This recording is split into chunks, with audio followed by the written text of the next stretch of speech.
बिस्मिल्लाहिर्रहमानिर्रहीम। आप देख रहे हैं यूट्यूब चैनल मियाँ एसोसिएट्स और मैं हूं engineer Mohammad Waseem Ejaz. How to read drawing कैसे पढ़ें। आज का हमारा मौजू है ड्राइंग को कैसे पढ़ें। आज मैं आपको ड्राइंग पढ़नी सिखाऊंगा। जो नए इंजीनियर्स, नए कंट्रैक्टर्स हैं, नए मिस्त्री हैं और नए आर्किटेक्ट्स हैं जो साइट पे जाते हैं कॉलेज में पढ़ने के बाद, उनके पास थ्योरी होती है, उनके पास प्रैक्टिकल नहीं होता, उनको ड्राइंग नहीं पढ़नी आती। तो आज मैं आप सबको ड्राइंग पढ़नी सिखाऊंगा कि ड्राइंग कैसे पढ़ते हैं। ये रहा घर का प्लान, ये 2D प्लान है। इसके अंदर ये देखो D2 लिखा हुआ है, W1, D1, MD यानी कि मेन डोर, W गेट और मेन गेट। ड्राइंग को आपने कैसे पढ़ना है, यहाँ से आपने देख लेना है D1, W1। इसमें से जिसका भी साइज़ आपने देखना वो साथ में आपको शेड्यूल ऑफ ओपनिंग मिलेगा, उसके अंदर साइज़ वगैरह होगा। जैसा कि ये गेट का साइज़ है, मेन गेट का साइज़ है, इसकी डिस्क्रिप्शन है कि स्टील का है ये। और ये देखो डी जो हैं वो 3.5 फीट बाई 7 फीट के हैं, 6 अदद हैं और ये लकड़ी के हैं। इसके अलावा विंडोज़ देख लें, W 6 फीट बाई 6 फीट है और 2 है और ये 1 फीट हाइट पे लगेगी। सिल लेवल, SL का मतलब होता है सिल लेवल, यानी कि ज़मीन से उसका लेवल, ज़मीन से इसका लेवल है 1 फीट। और W1 का भी यही सेम लेवल है। और उसके बाद W3 का 3.5 फीट, W2 का 3.5 फीट है, W3 का भी 3.5 फीट सिल लेवल है, W4 का 5 फीट। वेंटिलेटर यानी कि रोशनदान 9 फीट हाइट पे लगेगा। 1 फीट बाई 1 फीट का है। वायर गेज मतलब उसके ऊपर जाली लगाई जाएगी और अंदर वाली साइड पे एग्जॉस्ट फैन लगेगा। तो ये देखो ड्राइंग में इसकी हाइट लिखी होती है, प्लिंथ लेवल लिखा होता है, यानी कि उसको रोड से हम कितना ऊंचा रखेंगे। तो वो इस तरह से लिखा होता है, कुछ ये टीवी लॉन्च के अंदर लिखा होता है या फिर गराज में भी लिखा होता है। तो ये गराज में लिखा हुआ है 1 feet plus 1 feet road level. इस सिंबल का मतलब होता है कि प्लस 1 फीट रोड लेवल, इसका मतलब है कि ये रोड लेवल से 1 फीट ऊंचा है। पोर्च हमारा रोड लेवल से 1 फीट ऊंचा है। अगर प्लस की जगह माइनस हो तो उसका मतलब होता है ये रोड लेवल से नीचा है। इसी तरह ये देखें टीवी लॉन्च हमारा जो है वो रोड लेवल से 2 फीट ऊंचा है। 2 फीट ऊंचा हमें कैसे पता चला, इसके साथ प्लस का निशान है। प्लस के निशान से हमें पता चलेगा कि ये रोड से कितना ऊंचा, 2 फीट ऊंचा है। अगर यहाँ माइनस हो, माइनस उस सूरत में हो सकती है अगर बेसमेंट की ड्राइंग हो तो बेसमेंट की डेप्थ दी होती है, तो वो रोड लेवल से कितनी गहरी है उसके लिए माइनस लिखा होगा, -4 फीट लिखा होगा, -6 फीट लिखा होगा, -8 फीट लिखा होगा। जितनी भी उसकी डेप्थ होगी उस हिसाब से वो लिखा होता है। ये आ गई इंटीरियर ड्राइंग। इंटीरियर ड्राइंग्स इस तरह से, इसमें बेड्स वगैरह की तरतीब है, सैनिटरी सीवरेज के चीज़ों की तरतीब है। ये इनके सिंबल्स हैं, सिंबल्स आप यहाँ से देख सकते हैं। उसके बाद आ जाती है वर्किंग ड्राइंग, पैमाइशें। यहाँ पे हर चीज़ की पैमाइश लिखी होती है। यहाँ से लेकर यहाँ तक 7.5 फीट है, ये 3.5 फीट है। गेट के कॉलम है 1 फीट 1.5 इंच, यानी कि 13.5 इंच का गेट के कॉलम है। और एक चीज़ यहाँ पे, और जो छत की हाइट होती है वो इस तरह से लिखी होती है H = 11 फीट, यानी कि इसकी छत की हाइट जो है वो 11 फीट है। इसके ऊपर इस तरह मुस्ततील बनी होगी या दायरा लगा होगा, तो इस तरह से छत की हाइट वगैरह लिखी होती है। ये देखें इसकी हाइट है 12 फीट। इसी तरह फर्स्ट फ्लोर की छत की हाइट है 10.5 फीट। ये स्टेयर के साइज़ 10 इंच इसकी विड्थ है स्टेप की और 8 इंच इसका राइज़र है। राइज़र लिखा होता है वैसे साइड पे, अगर ना लिखा हो तो आप पूछ भी सकते हैं, लेकिन ड्राइंग में लिखा हुआ होता है। ये इसको कितना काटना है वो इसका साइज़ भी लिखा हुआ है। ये कोना इधर से 2 फीट 11 इंच टेपर होगा, यहाँ से 5 फीट 11 इंच 6 सूतर, 3/4 का मतलब होता है 6 सूतर। उसके बाद यह है सीवरेज की ड्रैंग। ड्रैंग में हर लाइन का, हर दायरे का, छोटी सी छोटी चीज़ का कोई ना कोई मतलब होता है, कोई ना कोई मकसद होता है। यहाँ पे जैसे कि ये स्मॉल दायरे आपको ग्रीन कलर में नज़र आ रहे हैं, ये डाउन पाइप्स हैं जो छत से पन्नाले उतर रहे हैं, ये वो हैं। ये मेन लाइन है सीवरेज की रेड कलर की। ये देखो इसका डाया भी लिखा हुआ है, main sewer pipe dia 6 inch. तो इसी तरह डाउन पाइप का भी लिखा होता है, ये देखो एरो बना के डाउन पाइप का लिखा हुआ है। डीपी का मतलब है डाउन पाइप, डाया 3 इंच, यानी कि नीचे जो पाइप उतरेंगे उनका डाया होगा 3 इंच। ये सेप्टिक टैंक। सेप्टिक टैंक अगर हम कमेटी हदूद में रहते हैं तो हमें घर में के अंदर सेप्टिक टैंक बनाना बहुत ज़रूरी है, नहीं तो वासा वाले हमें कनेक्शन नहीं देंगे, घर का कनेक्शन नहीं होने देंगे अपनी लाइन के साथ। इसलिए घर के अंदर सेप्टिक टैंक बनाना बहुत ज़रूरी है। तो इस तरह से आप यहाँ पे हर चीज़ के सिंबल मौजूद हैं। सीट का सिंबल है, टैप का सिंबल है, पी ट्रैप्स के हैं, जालियों के सिंबल्स हैं, शावर्स के सिंबल हैं, और ये देखें बर्नर के सिंबल है। यहाँ पे ये सिंक का सिंबल है, हीटर का सिंबल है। यहाँ पे हमने हर चीज़ के सिंबल दिए होते हैं सीवरेज की ड्रैंग में। ये सीवरेज और सैनिटरी और गैस की इकट्ठी ड्रैंग है, इसमें हर चीज़ के सिंबल दिए हुए हैं। सिंबल दिए होते हैं, सिंबल को यहाँ से देख लेना है। उसकी स्पेसिफिकेशन जो है वो अलग से इस तरह पेज पे लिखा होता है, सीवरेज लीजेंड वहाँ पे दी होती है। तो वहाँ पे उसकी हाइट्स भी होती हैं, वो कितनी हाइट पे लगेगा तो वो इधर से आप देख सकते हैं। उसके साइज़ भी लिखे होते हैं, साइज़ भी इधर से पढ़ सकते हैं। उसकी स्पेसिफिकेशन, वो किस क्वालिटी का लगेगा, कौन सी क्वालिटी का बेहतर है, वो भी यहाँ पे ऐसे लिखा होता है। ये देखें उधर सिंबल दिए हुए हैं, यहाँ पे सिंबल और उनके साइजेस वगैरह लिखे हुए हैं। ये देखें गैस के लीजेंड, उनकी हाइट्स, कितनी हाइट पे कौन सी चीज़ लगेगी, उसके सिंबल बने हुए हैं, उसके साइज़ भी लिखे हुए हैं, इधर उनके नेम भी लिखे हुए हैं। ये इंस्टेंट गीज़र। इंस्टेंट गीज़र का आपने याद रखना है, ये ओपन एरिया में लगाना है। आप गैराज में इसको लगा सकते हैं लेकिन बाथरूम या कमरे के अंदर नहीं लगा सकते, उसका नुकसान होता है। ये गैस ऑक्सीजन को जलाता है तो इससे ऑक्सीजन ख़त्म हो जाती है, इसके फटने का भी ख़तरा होता है, तो इससे नुकसान हो सकता है। ये वाला गीज़र भी आप, दोनों गीज़र आप ओपन एरिया में लगाएं। ये दोनों गीज़र, इंस्टेंट गीज़र और गैस गीज़र जो बड़ा होता है, दोनों ही आप ओपन एरिया में लगाएं। इसको कभी भी बाथरूम के अंदर नहीं लगाना। उसके बाद ये इलेक्ट्रिक के सिंबल है, ये देखो ये लाइट का सिंबल है, ये बोर्ड का है, ये फ़ैन का है, ये एग्जॉस्ट फ़ैन का है। इस तरह ये देखो ये स्विचेस के हैं किचन के। ये शैंडिलियर फानूस का सिंबल है, ये बल्ब के सिंबल हैं, और ये 3 पिन सॉकेट का सिंबल है। उसके बाद यहाँ पे कैमरे का सिंबल है, इंटरनेट के। ये तमाम सिंबल इस तरह ड्राइंग में लगे हुए होंगे।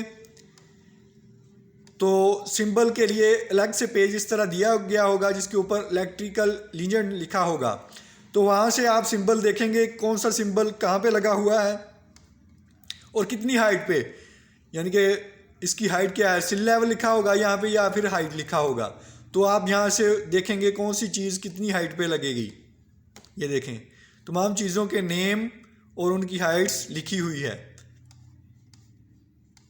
ये देखें हर चीज़ का नाम और उसकी हाइट, कितनी हाइट पे लगेगा, वो देखो सामने लिखा हुआ है स्क्रीन पे।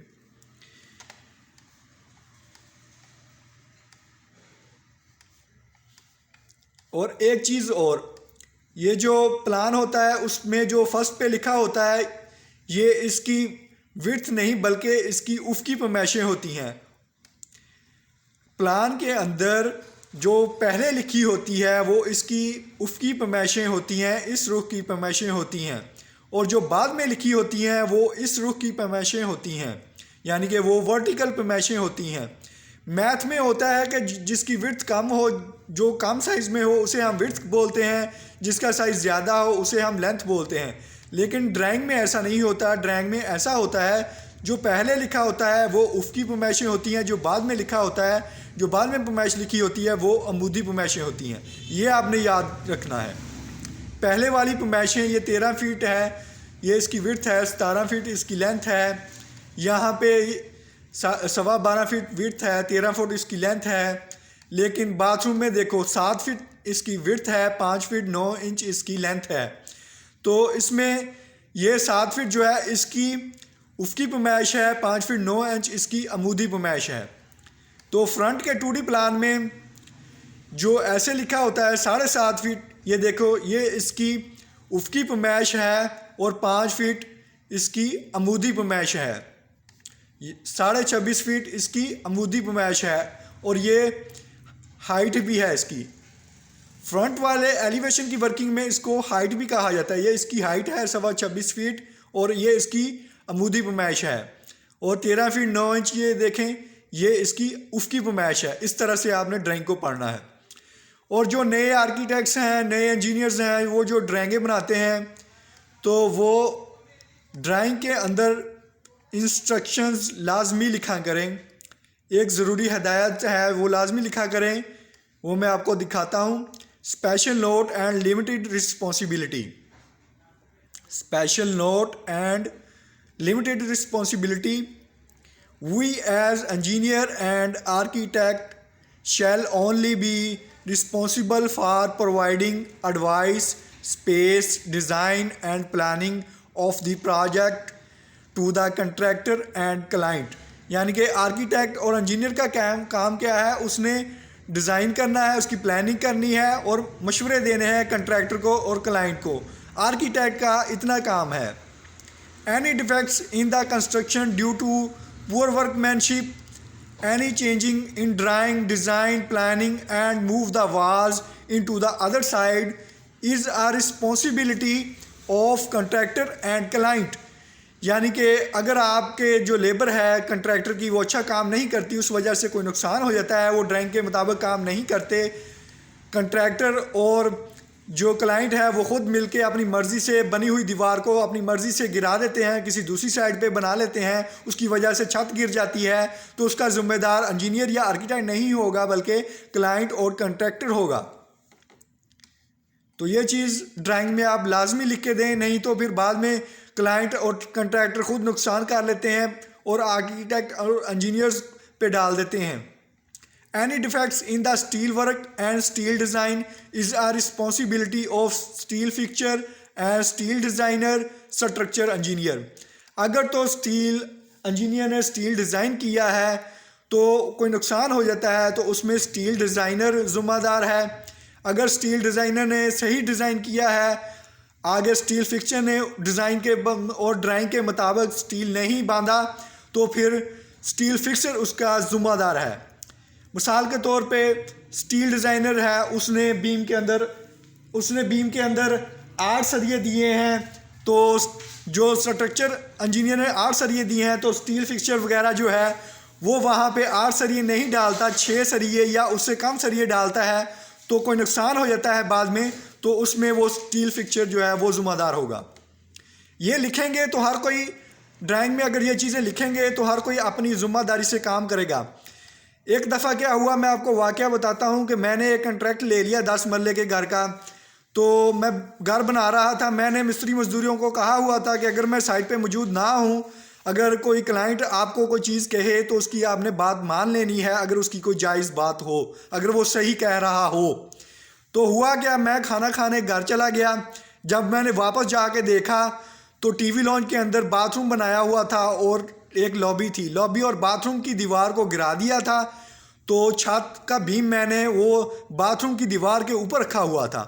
तो जब मैंने वहाँ पे जाके देखा तो मेरे तो होश उड़ गए, मैं देख के हैरान रह गया, मैं परेशान हो गया कि ये क्या कर दिया। मैंने लेबर्स को बोला, मैंने कहा ये क्या किया आपने? उन्होंने कहा कि सर आपने खुद ही तो कहा था कि अगर क्लाइंट को ये बात कहे तो उसकी बात माननी है। मैंने कहा ये नहीं कहा था मैंने कि आप कोई नुकसान करने को कहे तो आपने नुकसान कर देना है। फिर मैंने क्लाइंट से पूछा ये आपने क्या करवाया? कहते हैं ये यार मुझे ये बात यहाँ पे पसंद नहीं है, हमारे पास पहले घर में 2 बात है। मैंने कहा तो ये काम आप ड्राइंग में करवा लेते। इस तरह मैंने इसके ऊपर बीम रखा हुआ था, अगर लेबर के ऊपर छत गिर जाती, लेबर फोत हो जाती तो उसका कौन जिम्मेदार है? इसलिए मैं आपको कह रहा हूँ जो नए आर्किटेक्ट्स हैं, नए इंजीनियर्स हैं, वो ड्राइंग के अंदर ये बात ज़रूर लिखा करें, जो भी आपने तब्दीली करवानी है वो ड्राइंग के अंदर करवा लें। ड्राइंग जब कंप्लीट हो जाती है साइड पे अपनी मर्ज़ी से आप दीवारें तोड़ फोड़ के इधर उधर ना करें, उससे कोई भी नुकसान होगा तो आप खुद जिम्मेदार होंगे, ना कि आर्किटेक्ट्स और इंजीनियर्स वगैरह। इसी तरह आर्किटेक्ट्स भाइयों के लिए एक और भी गुजारिश है कि वो जो सेंट्री की ड्राइंग बनाते हैं उसमें भी वो लिखा करें, any changing in drawing and defects in the sewerage sanitary gas wiring work and leakage is a responsibility of contractor and plumber. अगर तो कंट्रैक्टर ने सीवरेज सेंट्री बिजली का ठेका भी साथ में लिया हुआ है तो ठेकेदार भी रिस्पॉन्सिबल होगा, नहीं तो फिर प्लम्बर रिस्पॉन्सिबल होगा जो सेंट्री सीवरेज गैस की वायरिंग का काम कर रहा है, अगर कोई लीकेज वगैरह होती है या कोई नुकसान वगैरह होता है। उसके बाद इसी तरह नए जो आर्किटेक्ट इंजीनियर्स हैं वो इलेक्ट्रिक की ड्राइंग में भी एक नोट लिखा करें लाजमी, any changing in drawings and defects in the electric wiring and work is a responsibility of contractor and electricians, contractors and electricians. अगर आप यह चीज़ लिखेंगे तो इलेक्ट्रीशियन भी आपका पूरी जिम्मेदारी के साथ काम करेगा। अगर वो वायरिंग गलत कर देता है जिसकी वजह से वायरिंग सारी जल जाती है, वो उसको काम का नहीं मालूम, वो नया इलेक्ट्रीशियन है, आपका नुकसान कर देता है, तो वो खुद जिम्मेदार होगा, ना कि आर्किटेक्ट या इंजीनियर जिम्मेदार होगा। तो नए आर्किटेक्ट्स के लिए ये मेरी तरफ से कुछ हदायतें थी। इसके अलावा कुछ और हदायतें भी हैं। वो ये कि जब वो नए डिज़ाइनिंग करते हैं, मिसाल के तौर पे आपने कोई मीनार डिज़ाइन कर दिया या कोई और अहम प्रोजेक्ट, कोई भी आप ड्राइंग बनाते हैं तो उसको ड्राइंग बनाने के बाद फ़ारग टाइम में जब आप सुकून में होते हैं तब अच्छी तरह उसको चेक करें। 2-3 बार चेक करने के बाद अगर उसमें कोई मिस्टेक है तो उसको रिमूव करें और बाद में ड्राइंग क्लाइंट को दें। उसके अलावा अगर तो आप आर्किटेक्ट्स हैं, आप स्टील डिज़ाइनिंग के मतलब कुछ नहीं जानते, तो बराए मेहरबानी आप स्टील जो है वो स्टील डिज़ाइनर से डिज़ाइन करवाया करें, ना कि आप स्टील फिक्चर पे छोड़ दें। क्लाइंट भी जो है वो भी कोशिश करे कि स्टील का जो ड्राइंग है वो लाजमी बनवाया करे स्टील डिज़ाइनर से। तो इसके अलावा अगर आपने स्टील वगैरह की ड्राइंग बनाना जानते हैं, आपने बनाई है कोई मीनार या कोई मस्जिद या कोई बड़ा प्रोजेक्ट, आपने कोई बिल्डिंग वगैरह डिज़ाइन की है, वहाँ पे कोई ऐसे ही आपको कह देता है आके, यार आपने इतना स्टील डलवा दिया, हालांकि आपने डिज़ाइन किया हुआ है, डिज़ाइन के मुताबिक सही है, तो आपने उसकी बात बिल्कुल भी नहीं माननी। अगर तो आपने उसकी बात सुननी ज़रूर है, वो टेक्निकल बंदा है, नॉन टेक्निकल बंदा है, लेकिन आपने उसकी बात ज़रूर सुननी है। हो सकता है वो आपको कोई ऐसा मशवरा दे दे जो बिल्डिंग के लिए, प्रोजेक्ट के लिए बेहतर हो। आपने उसकी बात ज़रूर सुननी है और आपने देखना है अगर वो कोई टेक्निकल बात कर रहा है, कोई ऐसी बात कर रहा है जो आप भूल चुके हैं, जो आप ड्राइंग में देना या बताना भूल चुके हैं, तो आप उसकी बात ज़रूर मानें। अगर वो ऐसे ही आके कह देता है कि यार आप स्टील ज़्यादा डाल रहे हैं, तो आपने उसकी बात नहीं माननी। अगर वो कह रहा है, कोई आके कह दे यार आप तो इतना कम स्टील डाल रहे हैं, थोड़ा और ज़्यादा डालो कहीं बिल्डिंग गिर ना जाए, तो आपने अपने डिज़ाइन को देखना है। आप डिज़ाइन को दोबारा चेक कर लें, अगर आपका डिज़ाइन सही है तो आपने उसकी बात नहीं माननी। अगर आपका डिज़ाइन में फॉल्ट है तो आप उसको दुरुस्त करें। तो ये चंद नए आर्किटेक्ट्स और नए इंजीनियर्स के लिए मेरी तरफ से हदायतें थी, आप इस पे लाजमी अमल करें। Thank you so much for watching my videos. अगर आपको मेरी वीडियो पसंद आई है तो इसको लाइक करें, शेयर करें, चैनल को सब्सक्राइब करें और वीडियो अपने दोस्तों के साथ शेयर करें। अगर आप मुझसे रब्ता करना चाहते हैं तो मेरे नंबर आपको स्क्रीन पे नज़र आ रहे हैं। अगर आप मुझसे कोई ड्राइंग वगैरह बनवाना चाहते हैं तो इन नंबरों पे रब्ता कर सकते हैं और मैं आपको ड्राइंग ईमेल, OCS और TCS के ज़रिए बना के भेज सकता हूँ। आप मुझे पैसे जायज़ कैश अकाउंट और मेरे बैंक के अकाउंट में भी भेज सकते हैं। Thank you so much for watching my videos. अल्लाह हाफिज़।